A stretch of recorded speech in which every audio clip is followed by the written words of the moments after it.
Looking for these better days. It is Football Friday, February 6th. I'm Scott Seidenberg. Here's what you need to know to make today a better day. We are live from San Francisco, Radio Row, which is called Media Row now. We'll get into that. We spoke to a lot of people. We did some interviews. You will hear from some of those interviews, and we will get our final thoughts on this Super Bowl. Mackenzie Rivers joins me on this episode of Better Day, presented by FanDuel. And Mac, it was a busy day yesterday, Thursday. I know we're playing Theater of the Mind because we're actually recording this on Thursday, but you guys are listening to it on Friday morning, so here you go. Congrats on winning Matthew Stafford MVP. Yes, congrats on Matthew Stafford MVP. I'm very excited about it. It's very rare that how do I say this? It's very rare that I reinvest on a bet. Right. Okay, because sometimes you don't want to turn one loser into two losers, right? You don't want to, but this was one that I felt so confident about that every time the market moved, not every time, but the two times that the market moved with the Drake May stuff at the end of the season, I felt compelled to buy back in. So it was a very profitable night last night, which, made up for what was a disappointing NFL season as a whole, I would say. And we never shy away from losses here on the pod. I didn't have a good NFL season picking games.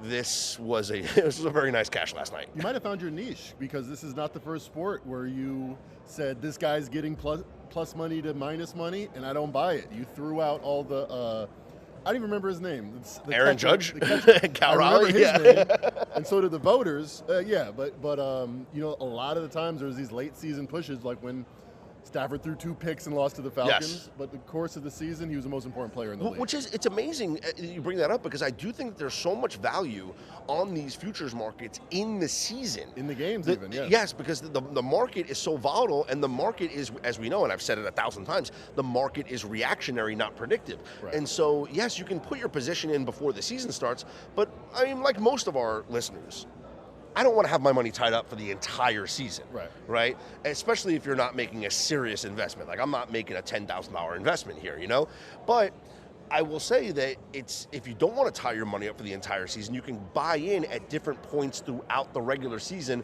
and especially in a sport like football where it's a set amount of time, we have 18 weeks, that you can, yes, buy in the later, at different times when the market is fluid like it was. And same thing with Major League Baseball. I mean, I didn't buy in my first Aaron Judge future until, it was... Like minus 115 or something? No, it was easily months into the season. Yeah. And then obviously reinvesting again with the whole Raleigh stuff. And I think by the way, I should have parlayed this. I should have multi-sport parlay with the MVPs. But I think, talk about reinvesting, I think human nature is, all right, I have Stafford. Let me find a way to get some May. Let me find a way to get some, whoever the third guy was, McCaffrey. But it's not necessarily a valuable endeavor, even though you're minimizing your variance, minimizing your potential loss. There's going to be one MVP, and to identify it and say, I'm reinvesting can be a lot more profitable way to think about it. Well, we did a lot of interviews here for the Super Bowl with a lot of different people talking about this game. And which game? Oh, yeah, the big game. The big game, exactly. Big game. Before we play some of these interviews, based on everybody that you've spoken to today, based on making the rounds and going on all these shows, has your opinion changed on the game at all, or have you been solidified or confirmed with your take? Shout out to Doug Kazarian, because I, as a 49ers fan, should have thought of this point, and I did not. And we talked to a few people, and their one saving grace for the Patriots was Super Bowl experience. Mike Vrabel's been there, obviously, as a player. Josh McDaniels is his 6th time calling. Drake May, not so much. Sam Darnold, I didn't realize, has been through the Super Bowl circus with the 49ers. And I think if you throw out the experience factor, if that's no edge for the Patriots, it seems like every single time we get into the X's and O's with all these guys, they have the advantage. So this solidified my Seahawks position even more. Well, you mentioned Doug Kazarian. He joined us for a special live stream for our Better Day Premium members. Let's hear a little bit of that conversation. All right, guys. So here's what we're going to do. We're going to kick around some topics about the Super Bowl. Doug says he's not 100% convicted on the side or the total in this, which it's hard to be yet, because this is the sharpest line that you're going to see with any game. Would you agree with that, Doug? I've been telling people this is the most efficient market that you're ever going to see, because we've had 2 weeks to shape this line. Don't you think that any line would be hit by any pro or anything? So that premise is certainly accurate. I would say just to play devil's advocate, so I always try to flush out Yeah. everything. The shock value of the game and the novelty of the game, like just the pressure, the stakes, everything. Yeah. I think can lead to, I don't know, outlier performance of players just because the stakes are so high. So it's not, I mean, it's just not a run. Like, for example, even though Darnold didn't play, but he was a backup with the Niners, I think it's advantageous that he's been to a Super Bowl and just the nerves, at the what's going through your veins before kickoff, I think is going to help him, even as a backup. I just think having been there before, similarly, I think Cup? McDaniels is going to be, sure, that's it. Something like that. Like, I just think there's such a raised, elevated everything of the game that I think that creates a little disarray with some of the performance and anything you can project in terms of the performance. All right, I'm going to run the thought exercise by you that we did on the pod earlier this week. Gun to your head, right? We all know that, right? Life's on the line, however you want to say it, okay? You have to pick the side in the total. But here's the caveat. All you have to do is avoid going 0-2. You don't have to go 2-0, okay? You have to just avoid going 0-2. What are you doing side and total? Seahawks and under. It's exactly what I said. Because in my opinion, I think the Seahawks can win and cover this game in multiple ways. Whereas if the Patriots are going to cover, I think it has to be a lower scoring game. Probably. I mean, I do think, and probably should research this as I think about it, like how many times have the Seahawks rallied from trailing, being down 2 scores, things like that. I have a buddy who's a really sharp bettor. He typically bets during the season in those games where they were like 3-point favorites and stuff. He would bet Seattle, but also Darnold on the yes prop to throw a pick. I love that. Because he's like, I won't go 0-2. Yeah. He thinks if Darnold doesn't turn the ball over, they're fine. Oh, that's fantastic. And this was, obviously during the season, so before we knew he'd lead the league in turnovers. Yeah. Throughout the season. And it's just one of those things because, like, week 1, even when they gave up, they didn't go for it on 4th down, they kicked the field goal, and they gave up the drive to the Niners.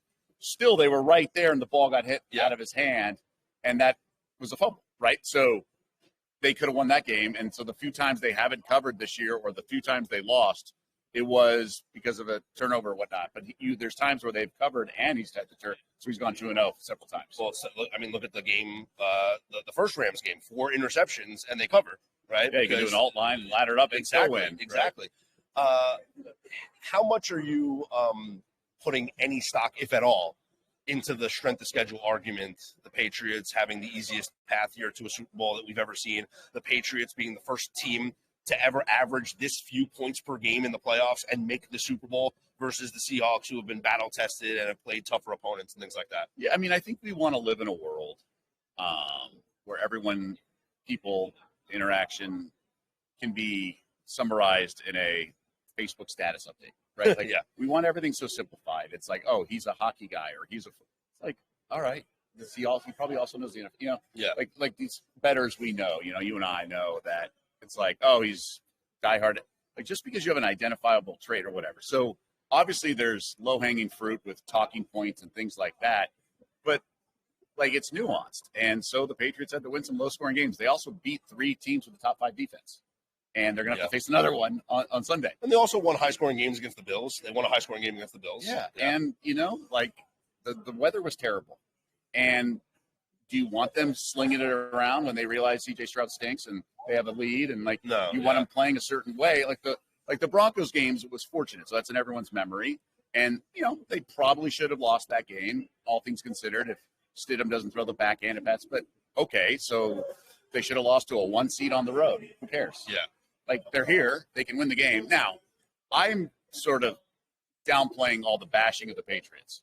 But the flip side of this is the Seahawks are very good and don't have a lot of weaknesses. They're the best team in the NFL in my eyes. Going into the playoffs, I thought they were going to get to the Super Bowl. I thought, and I said at the time, that 4-interception game that you referenced, when Darnold came back and threw that seed on the sideline on the right side on that game-winning drive that ultimately they went for 2 and everything, I think that was like his exercising of the demons. Yeah. I think that sort of kind of snapped him out of it and said, oh, I can be the reason we win the game, not just don't screw it up, game manager. And even if you are a game manager, if you have a 10-point lead, you don't want them to do what the Falcons did when they're up 28-3 and whatever the score was when they were trying to throw downfield and took the sack and then out of field goal range. Like, you don't want. So the fact that he is a game manager, I think that's okay. You don't want to be Peyton Manning in every game where you have to do a million things and you have a good defense. Like, I just think it's sort of it's the concept of taking a knee when you have the lead in victory formation. So if you're up 10 in the fourth quarter, now they did throw and they got the holding penalty in the NFC Championship game. But just things that people bring up, I don't see all of them as a negative, I guess. No, it's a fair point. I was critical of the Seahawks team earlier in the season, I'll admit. And people have brought it up on Twitter now because everyone loves to do the old things exposed. Sure. But when they barely beat the Colts and Phillip Rivers, they had the Rams on deck on Thursday. We know that. Exactly. But I said that this team was fraudulent. And I said the Pistons are down 15 to the Wizards. Sure. It doesn't mean they're bad. It's because they have the Knicks tomorrow. Sure. Right? But from my perspective during that game, I was like, this team, if they're not handling their business against the team that they clearly should handle their business against, then how can I trust them against the Rams? Right?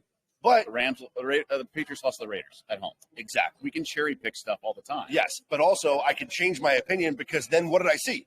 I saw them against the Rams. I saw them handle their business against the Rams. So as much as earlier in the season I was like, yeah, I don't want to bet this. By the way, I was on the Rams in that game. Yeah. So as much as I say I don't want to bet this team against the Rams, I didn't bet them against the Rams. I bet the Rams. I lost. Okay? What they have done against back-to-back games against the 49ers, and yes, the 49ers are a shell of themselves, but they're still a very competent team. And then the NFC, last week or 2 weeks ago, this team's complete. And I've asked questions all season long about who is the most complete team. And I've had many different answers throughout the season. I don't think there's any doubt now, looking at the season as a whole, including the playoffs, the Seahawks are the most complete team. Yeah. They're very well coached. Yeah. Their defense is elite. Yep. It doesn't have like super big names, like maybe we've seen some elite defenses in the past in the Super Bowl. I think people are loving to talk about the Darnold story because it is interesting with the Jets. He's on his fifth team in 8 years. But it's not that big of a deal. Like, they kind of just have some no-name guys run the ball. Yeah. Clearly, their offense coordinator is good. He's getting hired as a head coach. They're decent. They know what they're doing on defense. McDonald's pushed all the right buttons. And you don't have to be the greatest team of all time to win the Super Bowl. You have to be the best team in that game. Yeah. And they've done that. And they maybe caught the Niners flat and emptying the injury to Kittle. Fine. After the bye. And then they obviously had a situation where they won a dramatic game with the Rams. Mm-hmm. And the Rams had the ball, could have scored, fourth down. They were right there. And maybe the Seahawks don't answer with a game-winning drive. But the Seahawks are here. I think it's really tough. But I will say this about the Patriots. I respect McDaniels a lot for what he did with those Patriots teams over the years. Obviously, Brady gets a lot of credit. But he knows what he's doing. And I think he's been dissecting a bunch of film on Seattle.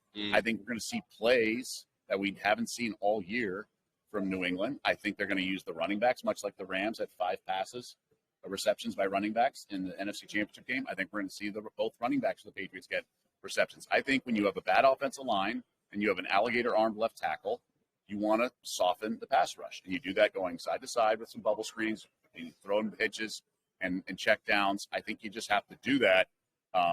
That's going to be the game script I think McDaniels has, and then they're going to go over the top. But I think they soften it, kind of like Iowa Hawkeyes do. During Brian Ferentz days as OC.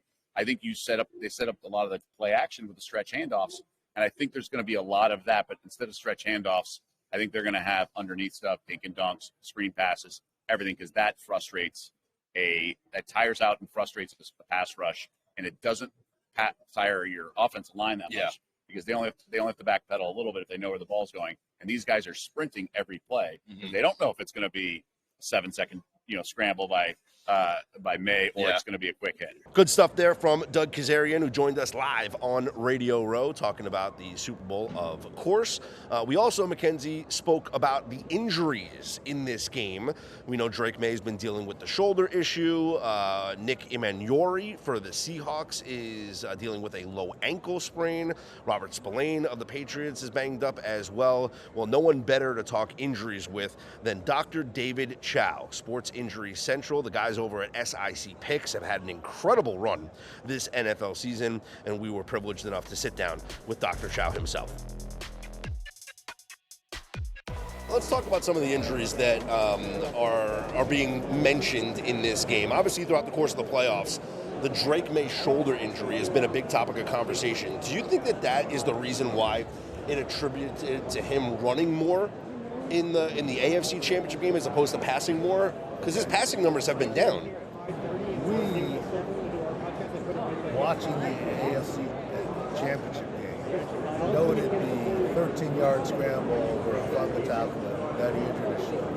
Kind of adjusts his shoulder pads when he gets up, hands off next play, and after the next play, it's kind of like this. And then, yes, the flea flicker, a floater, but that's what it called for, 31-yard completion. Then after that, he dirted one.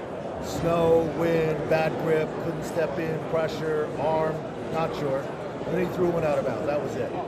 So on Monday, on our podcast, he said, there's no doubt in my mind he injured his shoulder on Sunday. Now, we weren't saying he wasn't going to play. Right. Patriots fans, but, you know, and obviously it's come true and whatever. And then there was a Phil Perry tweet said that perhaps, you know, it's been a little bit chronic. We went and looked back, the staff, and we did not see him play. Could there have been overuse chronic? Could be.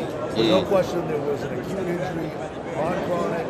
We don't find a reason with our eyes as to why the playoffs have been down. Okay. Now, for this, he's obviously going to play. It's a mild AC joint sprain. The question is, can he throw the deep ball? I'm not saying he can. I'm saying that's the question. He obviously has been a great deep ball thrower up until the playoffs. And don't be surprised if Vrabel hasn't let one go. Yeah. You think that just to test him out, they might do that, just to see how he's feeling? Test him out, perhaps test the Seahawks out, if whatever, and at worst send a message to the Seahawks. Right, yeah, because then the rest of the game they got to think about. I've been doing this for a little while now. I love Coach Vrabel. Love Coach Vrabel. Personally, otherwise, it's that the other. But we also are observers. In 2018, right, Taylor? Coach Vrabel in Tennessee, where Marcus Mariota had an elbow injury, ulnar nerve issue, couldn't grip and throw the ball, couldn't spin it.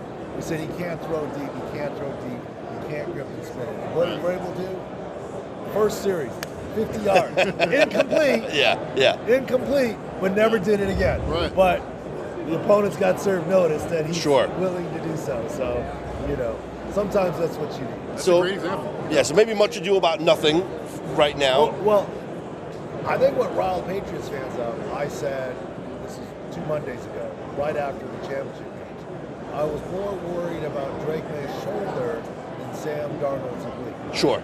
For full transparency, Sam Darnold's oblique was already 2 weeks old. He played 2 games. It'll be 4 weeks old by here. Right. And I said, Drake May, this is Monday after the game. We don't know the direction of where the injury is right now. So naturally, I'm more concerned.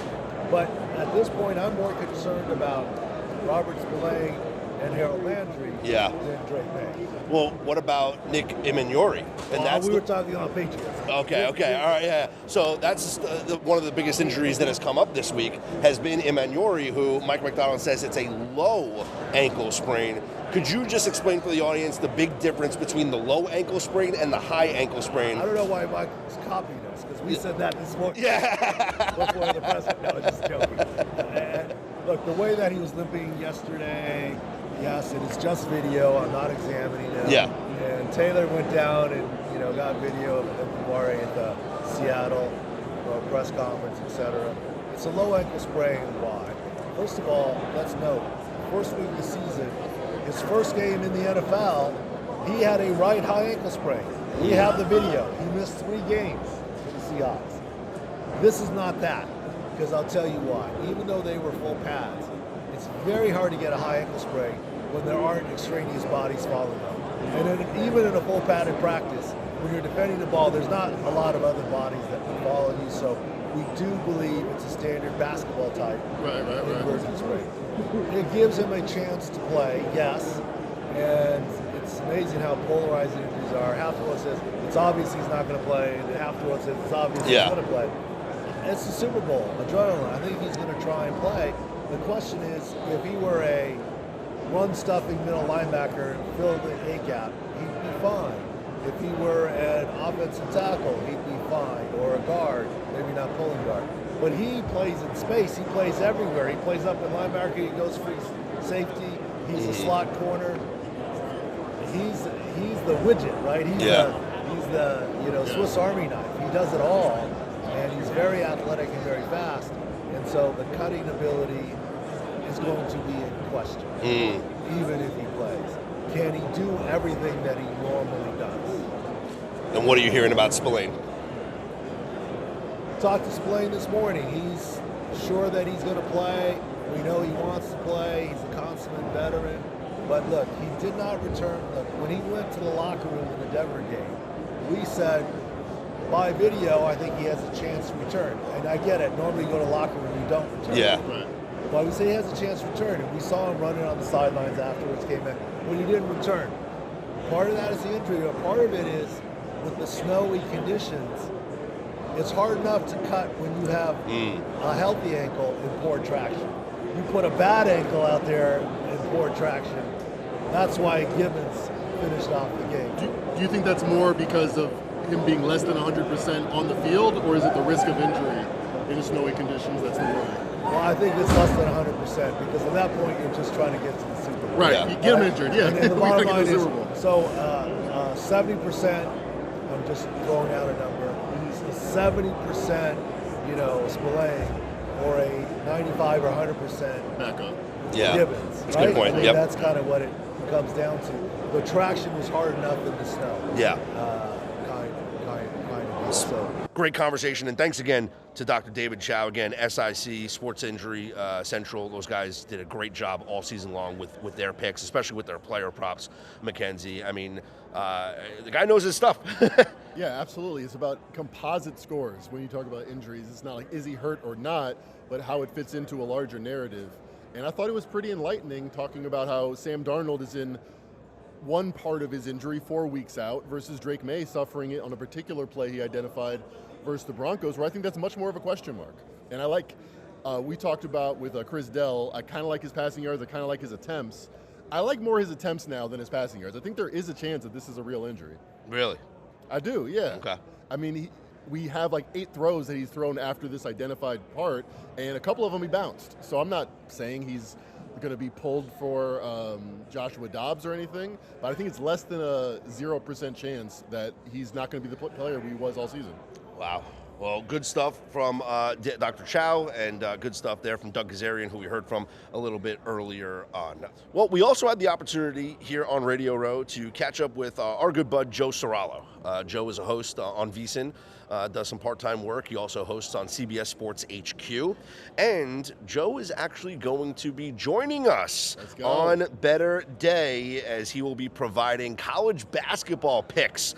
So very excited to bring Serralo on board to not only provide college basketball picks, but baseball season coming up as well. And so I wanted to introduce Joe to you guys, our Better Day audience. But I wanted to talk to Joe about, obviously, the Super Bowl, but also wanted to introduce him to you, the Better Day audience, because we are going to start to feature college basketball plays from Joe Serralo for Better Day Insider and Premium members. So we will start to cycle those in. Joe will make appearances on the podcast as well. We'll have some of his insights in the daily newsletter. But most importantly for you, Better Day Insider and Premium members, Joe Serralo will be giving you college basketball picks. And you've been on fire to start this season already. Man, it's been incredible.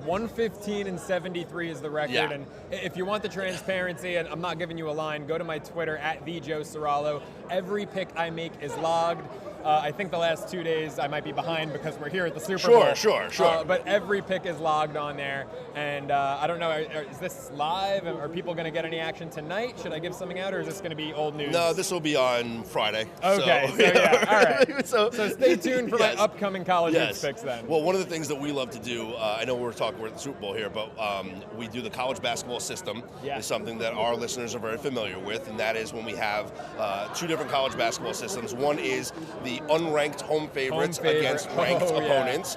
And when it's 2 ranked teams, 2 teams in the top 25, when the lower ranked team or the worser number is actually a home favorite over the higher ranked team or the better number. So number 10 is favored over number 3, right? That system is something that we've been tracking for years. It's extremely profitable. And so it's not just going to be system plays from Joe. We're going to get all the college basketball plays, all the totals, halves, all that stuff.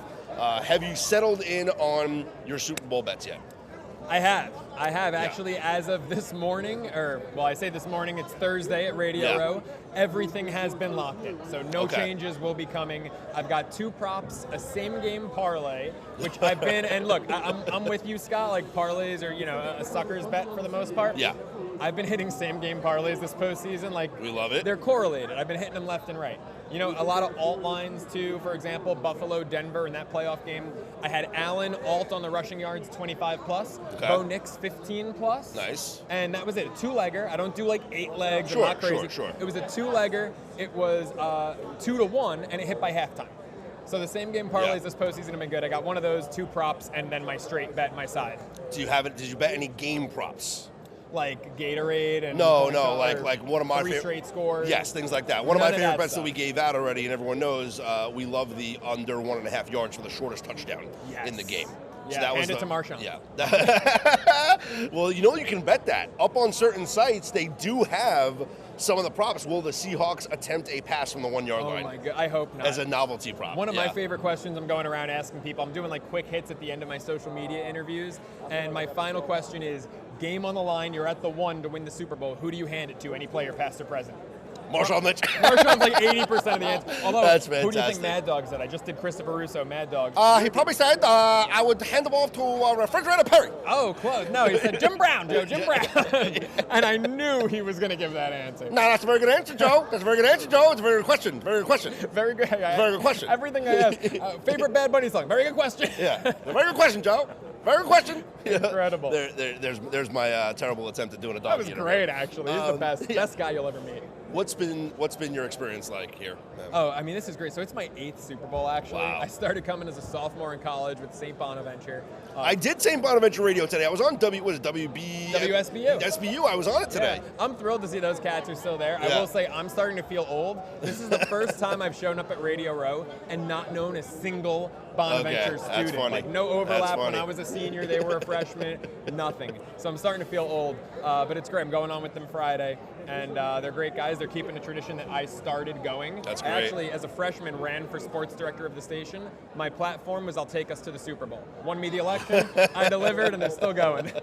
Oh, that's amazing. All right, well, we've done all of our bets. Mackenzie and I did our props this past week, so we have all the player props. We have all the bets are concerned. The Better Day Insider and Premium members have all their bets. Everything's already locked in for the game. One thing that you will look for from an in-game betting perspective, if you see this, you will bet this. What is that going to be? Oh, man. If I see New England have like a good scripted drive at the start, I'm going to hammer whatever I get on Seattle. Okay. Because it's not going to be sustainable. Look, scripted drives are the easiest thing, especially in today's NFL. It's much more offensive than, say, the league 30 years ago. Yeah. You see, things happen at the beginning of a game. Oh, man, the defense looked rattled. The offense, went through like a hot knife through butter. These guys, the drive's been planned for a week. Yep. I mean, if I see a good scripted drive and an early lead from New England, I'm hammering Seattle. Absolutely love it. I think that's the right way to do it. We're on the same side. I have a feeling. Yeah. I'm on the Seahawks. I think one thing that I'm going to look at is I might be interested if Kenneth Walker. I don't like Kenneth Walker over right now. Rushing? Rushing, yes. Okay. I don't like it, but if he starts slow, because I do think this is going to be a second half, it's going to be a higher scoring second half. Yes. Let's say New England shuts him down for the first 2 drives. If we get an in-game number on Kenneth Walker that's like 59.5, 61.5, instead of the 73, 74 I that was it's going to say a 50 to 60. If we get a good in-game number, and the same thing with his attempts, because I do think Seattle will have the lead in the fourth quarter, will be running the ball in the fourth quarter, he'll rack up the rushing attempts and the yardage in the second half. I'm going to be very intrigued by a Kenneth Walker live in-game over, unless, of course, he breaks the first carry for like a 50-yard run and then we're smoked. But if New England shuts him down early, I will come in on a Kenneth Walker over. So you know what I actually have as my favorite prop bet is, and I got it as soon as it opened, I believe, do you have any sponsors? Am I allowed to say a sportsbook name? Yeah, I mean, we have FanDuel, but you can say whatever you like. Okay, well, a different shop had Kenneth Walker over 20.5 receiving yards. minus 110. Yep. Day after the conference championship games, I pounced on it immediately. I wouldn't touch the rushing yards, especially Milton Williams in the middle. Yep. I mean, New England's run defense with him is as stout as could be. But Kenneth Walker in the receiving game, over 20.5. You look at, I call them playoff-like games, right? High-stakes games. So all 3 of their games against the Rams this year, he went over. The last 2 games against the Niners, Week 18 and then the playoffs, he went over. I think his floor in any of those was 29 receiving yards. I need 21. How am I not going to do that? I think, New England's defense can bring pressure. I think Walker's going to be a big part of the pass game. Well, it's a reason why we were on the Helani receiving props for the same exact reason, and no tax on that. We hammered that as soon as it came out at the Westgate at 8.5. Now, then up to 9.5. Now 10.5, 11.5 is what it's at right now. George Helani, love him. If you look at the routes run in the NFC Championship game, Kenneth Walker ran 15 routes. Helani ran 14 routes. Yeah, it's you can get the lesser player, the lesser known player, maybe have more value on a George Helani. I could see both hitting. Sure. I mean, 21 yards out of Walker caches. What do you think about the recommendation that I gave out for Kenneth Walker? Do not bet Kenneth Walker to win the MVP. Instead, if that's what you want to do, and you want to bet Walker to win the MVP, your better bet is to bet Kenneth Walker to score 2 touchdowns and Kenneth Walker to score 3 touchdowns. Because what's the likelihood that he is the Super Bowl MVP and he only scores 1 touchdown? He'd have to run for over 200 yards. 150, and that's not happening. Yeah, exactly. In a low-scoring game, he runs for 150 and gets 1 touchdown. If they both, I'll give you 2 skill players for Seattle. If they both finish with a $150 and 1 touchdown, it would go to Smith and Jigba over Walker. No, it'll go to Sam Darnold unless he throws a couple of interceptions. Right. Yes. But I mean, I wouldn't if you're going to go. So in order for Walker to be MVP, you got to figure he's got to score multiple touchdowns. 100%. So now you're giving yourself multiple outs because he can still score multiple touchdowns and not win the game and not win the MVP. Is that better than no? the MVP odds? It's less than the MVP odds. Okay. The 3 touchdown bet is obviously higher than the MVP odds, but two still, touchdowns is more likely than exactly. the MVP odds. 2 touchdowns is more likely than the MVP. Let me pose a question to you. Sure. Running back, receiving prop, Trey Henderson. I got half a yard, and I had to take the over on principle. Half a yard. The reason why, and some people have asked me this about, I guess is it Jake Bobo as well as a half a yard for his for Seattle, for Seattle. Yeah. So people have asked me this. I would much rather. I know it's probably more juice. Play the over half a reception than the over a half a yard.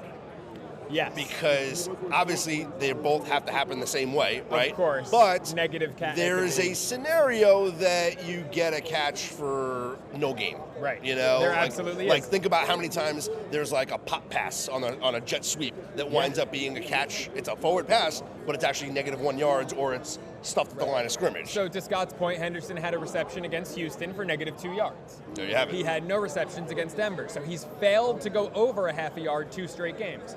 Prior to that, he went over in 14 of 18. Yeah. He's a huge part of the passing game, and here's the reason I love it. Seattle allows 5.9 receptions per game to opposing running backs. It's actually the highest mark in football, and here's why. They pressure quarterbacks like no one else, but they're bottom 6 in blitz percentage.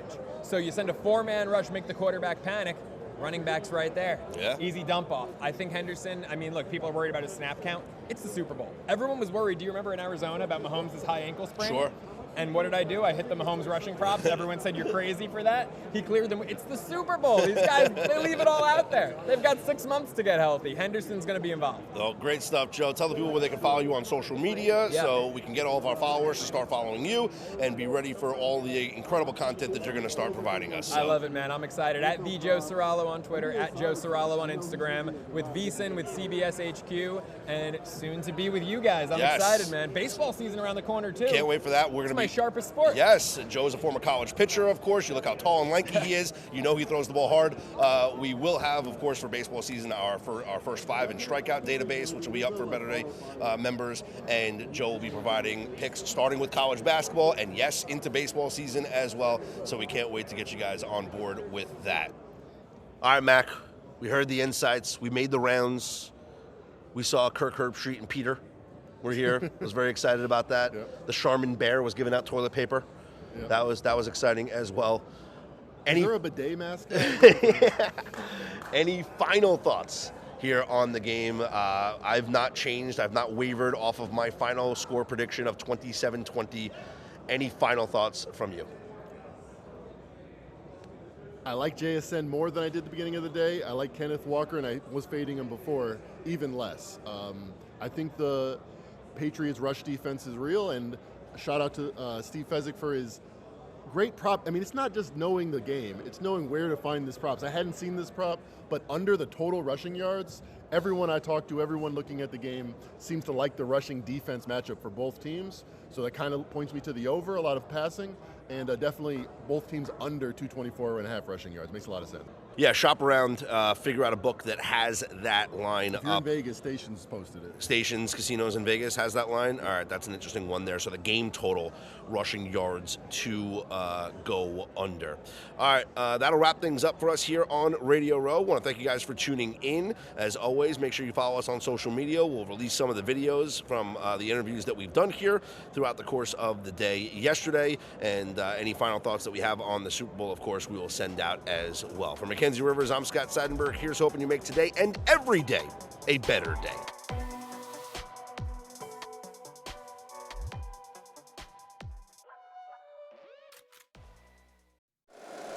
If you like the show, please take a moment to rate, review, and subscribe. It really does help the show to grow.